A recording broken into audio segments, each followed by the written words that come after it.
Good evening children's. आज हम बात करेंगे बीज के बारे में। कल मैंने आपको भ्रूण के विकास की अवस्थाएं बताई थी, एक बीजपत्री और द्विबीजपत्री भ्रूण के बीज की अवस्थाएं मैंने आपको समझाई थी बेटा। तो इसमें सबसे पहले आपको जो चीज़ समझनी है पुरानी, वो आपको ये चीज़ ध्यान रखनी है कि ये न्यूक्लियस होता है जिसे हम बीजांडकाई कहते हैं, और ये बीजांडकाई के अंदर हमारा भ्रूण कोश होता है। भ्रूण कोश के अंदर ये एग सेल हमारी होती हैं। एग सेल हैं, एंटीपोडल सेल्स हैं, सहायक कोशिकाएं हैं, और ये अंडाशय के अंदर है। तो आपको ये टर्म बिल्कुल आपको ध्यान में रखनी है, फिर आप आगे समझ पाओगे।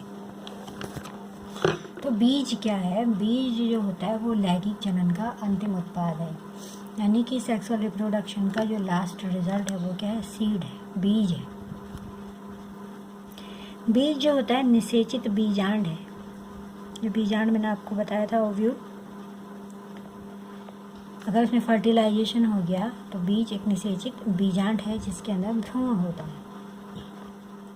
भ्रूण का विकास आपको समझाया है मैंने। तो सबसे पहले इसमें जो आवश्यक बात जानने वाली है वो ये जानने वाली है कि सबसे पहले पॉलिनेशन होता है, परागण होता है। परागण के बाद आप जानते हो निषेचन होता है। निषेचन के बाद जो है युग्मनज बनता है।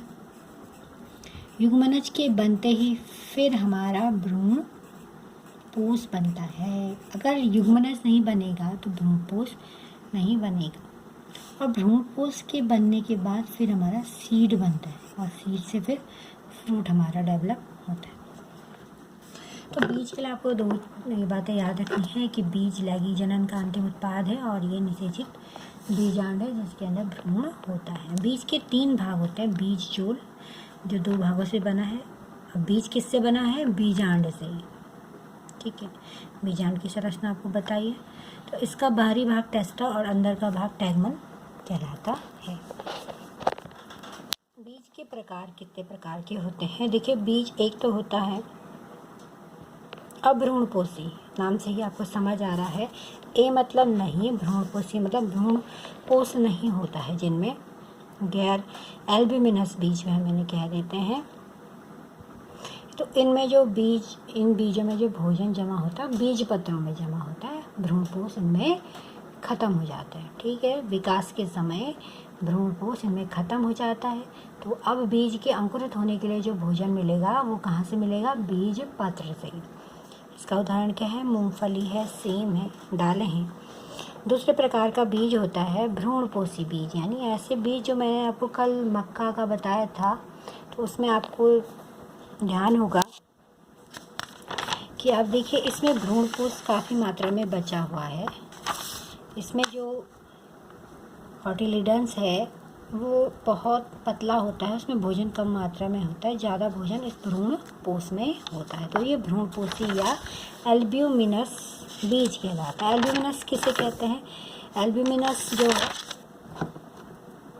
ये आपको याद रखना है कि एल्ब्यूमिनस भी हम इन्हें कह देते हैं। अगला है पेरिस्पर्मिक बीज। देखो, पेरिस्पर्मिक बीज क्या होते हैं? मैंने अभी आपको बताया था बीजांडकाय, न्यूक्लियस। अगर आपको याद नहीं है आप दोबारा पीछे ओव्यूल में जाके देखिए बीजांडकाय क्या होता है। कुछ बीजों में जो बीजांडकाय होता है वो नष्ट नहीं होता है। जैसे काली मिर्च आप खाते हो, काली मिर्च में आप बीजांडकाय को खाते हो, यानी कि उनमें जो भ्रूण कोश की बाहर बीजांड का उत्तक होता है, बीजांडकाय, वो चिरस्थायी रहता है, ख़त्म नहीं होता है। तो ऐसे बीज हमारे पेरिस्पर्मिक बीज कहलाते हैं, जैसे काली मिर्च। क्वेश्चन आपको ऐसे पूछा जाएगा, काली मिर्च में खाने योग्य भाग क्या है? तो आपका आंसर होगा बीजांडकाय, न्यूक्लियस। नेक्स्ट है बीज की प्रसुप्तता। प्रसुप्तता यानी कि बीज जब पक जाते हैं तो उसके बाद धीरे धीरे उनमें जितना जल होता है वो सब निकल जाता है, डिहाइड्रेट हो जाते हैं, जिससे बीज सूख जाते हैं। सूखने के बाद इनमें सामान्य उपापचय क्रियाएं धीमी हो जाती हैं, और इसमें जब कोई भी मेटाबॉलिक क्रिया नहीं होती है तो इसे भ्रूण की निलंबित जीवन अवस्था कहते हैं। और यही भ्रूण की क्या कहलाती है? प्रसुप्तता कहलाती है, डोरमेंसी। यानी कि इस अवस्था में अगर आप बीज को उचित परिस्थितियां भी दोगे, आप बीज को ज़मीन पे बोइए, उसमें पानी डालिए, टेम्परेचर दीजिए, प्रॉपर ऑक्सीजन दीजिए, वो फिर भी अंकुरित नहीं होगा। उदाहरण के लिए आपने गेहूँ काटे हैं, आपके गेहूँ अभी डॉर्मेंसी पीरियड में हैं, आप अगर उनको बोएंगे तो वो अंकुरित नहीं होंगे। केवल प्रसुप्ति अवस्था, प्रत्येक बीज की अलग अलग प्रसुप्ति अवस्था होती है। जब ये डॉर्मेंसी पीरियड ख़त्म होता है तब ही उचित परिस्थिति मिलने पर ही अंकुरित होती हैं। तो इसमें ये बुक के नोट्स हैं जिनको आप बना लेंगे, मैं आपको इन्हें भेज दूँगी। देखिए कि बीजांड से बीज में होने वाले परिवर्तन, तो इसमें लिखा हुआ है कि बीजांड का जो अध्यावरण है वो बीज कवच बनाएगा। बाहरी आवरण टेस्टा, आंतरिक टैगमन, बीजांड का समाप्त हो जाता है, लेकिन कुछ पेरिस्पर्म बीज जो मैंने अभी बताया था उसमें ये पेरिस्पर्म बनाता है। बीजांड वृंत जो है वो नष्ट हो जाता है और नष्ट होने के बाद जहाँ पर ये जुड़ा होता है उस भाग पर हमें एक स्कैर दिखाई देता है, धब्बा दिखाई देता है, इसे हम हीलियम कह देते हैं। बीजांड द्वार के ही रूप में रहता है जो बीज के अंकुरण में मदद करता है। बीज का अग्रभाग जो होता है इसमें छोटा छिद्र होता है जिसे बीजांड द्वार कहते हैं और यहीं से जल अवशोषित होता है ताकि बीज अंकुरित हो सके। अंडकोशिका से भ्रूण बनता है, ध्रुवीय केंद्रक भ्रूणपोष बनाते हैं जो आपके पोलर न्यूक्लियाई होते हैं बीज में। प्रतिमुखी कोशिका, सहायक कोशिकाएं नष्ट हो जाते हैं। इसी प्रकार इसमें आपका एक बीजपत्री और द्विबीजपत्री बीज में अंतर भी है, ये मैंने आपको कल समझाया है, लेकिन आप ये अंतर लिख लेंगे और याद कर लेंगे। नेक्स्ट है आपका फल, फ्रूट क्या है? परिपक्व अंडाशय। देखिए पहले बीज बनता है, बीज के बनने के बाद ही फल बनता है। तो अंडाशय की जो भित्ति होती है वो फल भित्ति बनाता है और इसे पेरिकार्प कहते हैं, स्पेशल नेम है पेरिकार्प।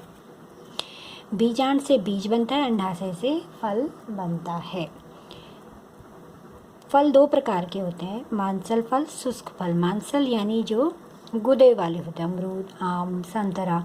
शुष्क जो ड्राई फ्रूट्स होते हैं, आपकी मूंगफली है, सरसों है, आपके काजू हैं, ये सब ड्राई फ्रूट्स हैं। और फल हो सकते हैं सत्य और आभासी। सत्य जो अंडाशय से विकसित होता है, आभासी जो पुष्पासन से विकसित होता है, सेब, नाशपाती और स्ट्रॉबेरी। अगली घटना इसमें निषेक फलन है। निषेक फलन यानी पार्थिनोकार्पिक फ्रूट, अनिषेक फल। इसका उदाहरण है केला। केला कैसे बनता है? देखिए मैंने इसमें नीचे परिभाषा लिखी है। अनिषेक फल बीज रहित होते हैं, वेरी इंपॉर्टेंट, बीज नहीं बनते इनमें, तथा ये बिना निषेचन के फलस्वरूप बनते हैं, इनमें निषेचन नहीं होता और इस घटना को अनिषेक फलन कहते हैं। अब मैंने यहाँ पर दो बातें बड़ी इंपॉर्टेंट लिखी हैं। पहले मैंने लिखा निषेचन फल निर्माण के लिए आवश्यक घटना नहीं है। इसका मतलब ये है कि ज़रूरी नहीं है कि निषेचन होगा तब ही फल बनेगा, निषेचन नहीं होने पर भी फल बन सकता है। इस बात को आप बिल्कुल याद करिए कि फल बिना निषेचन के भी बन सकता है। जैसे केला मैंने आपको बताया, केले में निषेचन होता ही नहीं है। निषेचन यानी नर और मादा युग्मक का मिलना, तो उसमें निषेचन हुआ ही नहीं, लेकिन फल तो बना, फल बना। लेकिन निषेचन बीज निर्माण के लिए आवश्यक घटना है, बिना निषेचन के बीज नहीं बनेगा। ध्यान से सुने मेरी बात, बीज तभी बनेगा जब निषेचन होगा, लेकिन इसका अपवाद है एपोमिक्सिस, असंगजनन, अभी पढ़ेंगे हम इसके बाद। तो ये दोनों बातें, दो लाइन हैं, इनको आपको बिल्कुल कंठस्थ करना है कि फल निर्माण के लिए निषेचन आवश्यक नहीं है, लेकिन बीज तभी बनेगा जब निषेचन होगा, सिर्फ इसका अपवाद है एपोमिक्सिस। तो अनिषेक फलन क्या है? बिना निषेचन के फल का निर्माण। और ये फल कैसे होते हैं? बीज रहित, जैसे केला। प्रेरित अनिषेक फलन क्या है? प्रेरित यानी जो कराया जाता है, तो कराने के लिए हम कुछ वृद्धि हार्मोन्स का प्रयोग करते हैं, जैसे ऑक्सीन जो है फिर इंड्यूस करता है अनिषेक फलन को, ताकि जो है सीड रहित फ्रूट बने। लेकिन अगर आप अमरूद में ये क्रिया लागू करें तो आपको जो अमरूद मिलेगा वो बीज रहित मिलेगा, तो आप खाने में आपको टेस्टी लगेगा। लेकिन यही क्रिया अगर आप अनार में करेंगे तो क्या होगा बताइए? अनार में तो हम बीज ही खाते हैं, तो अनार में ये क्रिया लागू नहीं होगी। नेक्स्ट हमारा टॉपिक आ गया असंग जनन, जिसकी हमने अभी बात की थी, एपोमिक्सिस। देखिए एपोमिक्सिस ऐसी घटना है जिसमें निषेचन नहीं होता है लेकिन बीज बनते हैं। निषेचन नहीं होता है लेकिन बीज का निर्माण होता है। विदाउट मिक्सिंग लिखा है मैंने, मेरी बात ध्यान से सुनिए। इसमें निषेचन नहीं होता है। दूसरा मैंने लिखा युग्मकों का संलयन नहीं होता है। तो यानी युग्मक तो बनते हैं, युग्मक बनते हैं लेकिन आपस में उनका निषेचन नहीं होता है। वेरी इंपॉर्टेंट, पूछा जा सकता है कि क्या असंग जनन में युग्मक बनते हैं? आपका आंसर होगा हाँ। क्या उनमें निषेचन होता है? आपका आंसर होगा ना। क्या उसमें बीज बनते हैं? आपका आंसर होगा हाँ। फिर नेक्स्ट देखिए कि एक प्रकार का अलैंगिक जनन है। पूछा जाता है कि असंग जनन क्या है? असंग जनन एक प्रकार का अलैंगिक जनन है, लेकिन यह बीज बनाकर लैंगिक जनन की नकल करता है। लेकिन जब बीज बनता है तो कैसे लगता है कि इसमें लैंगिक जनन हुआ है। It's very very important definition. असंग जनन सबका प्रयोग सर्वप्रथम विंकलर ने किया था और ये विधि एस्टरेसी और घास में विकसित हुई है। घास, अब घास कुल के पौधे क्या होते हैं? गेहूँ, धान, ठीक है, ये सब घास है। जो अब देखिए एसेक्सुअल रिप्रोडक्शन हमने फर्स्ट पार्ट में पढ़ा था, उसमें हमने इकाई जनन पढ़ लिया था, प्राकृतिक और कृत्रिम। यहाँ पे हमारा है असंग जनन, एपोमिक्सिस। इसको अगेमोस्पर्मी भी कहते हैं। अगेमोस्पर्मी मतलब बीज का निर्माण बिना युग्मक संलयन के, यानी निषेचन नहीं हुआ। युग्मक संलयन क्या है? निषेचन। और बीज क्या है? भ्रूण। तो इसकी एक परिभाषा क्या है? बीज का निर्माण बिना युग्मक संलयन के होता है। और दूसरी परिभाषा क्या है? अनिषेचित बीजांड से भ्रूण का बनना, यानी बीजांड में एग सेल होती हैं, आपको ध्यान है। तो अगर उसमें निषेचन नहीं हुआ तो उसे अनिषेचित बीजांड कह दिया गया है और उससे भ्रूण का निर्माण होना। देखिए स्टूडेंट्स, ये आपको तभी समझ आएगा जब आप पिछले मैंने टॉपिक्स पढ़ाए हैं उनकी टर्मिनोलॉजी पर आप ध्यान दीजिए कि किस पार्ट को क्या बोलते हैं। बीजांडकाई क्या है, हमारा बीजांड द्वार क्या है, न्यूक्लियस क्या है, बीजांड क्या है। अगर आप ये टर्म्स आपके दिमाग में नहीं होगी तो आपको उनको समझने में परेशानी होगी। अदरवाइज़ अगर आप बीजांड समझ रहे हैं, आपके दिमाग में बीजांड का एकदम से पिक्चर बन जानी चाहिए कि बीजांड वो होता है जिसके अंदर भ्रूणकोश होता है और भ्रूणकोश के अंदर एग सेल होती। तो हमारी ये जो एपोमिक्सिस है ये 4 प्रकार से बताई गई है। पहला है अपस्थानिक भ्रूणता। अपस्थानिक भ्रूणता का मतलब होता है जब भ्रूण का निर्माण द्विगुणित बीजांडकाय या अध्यावरण से होता है। भ्रूण किससे बनता है? द्विगुणित बीजांडकाय और अध्यावरण से। इसको क्या बोलते हैं? अपस्थानिक बहुभ्रूणता। देखिए ये हमारा बीजांड, ये हमारा अध्यावरण है और ये हमारा बीजांडकाय। आप जानते हैं द्विगुणित होते हैं। और अगर ये भ्रूण बना दे, यानी कि बीजांडकाय और अध्यावरण में समसूत्री विभाजन हुआ, लगातार विभाजन होने से भ्रूण बन गया, तो हम इसे क्या कह देते हैं? अपस्थानिक बहुभ्रूणता हम इसे कह देते हैं।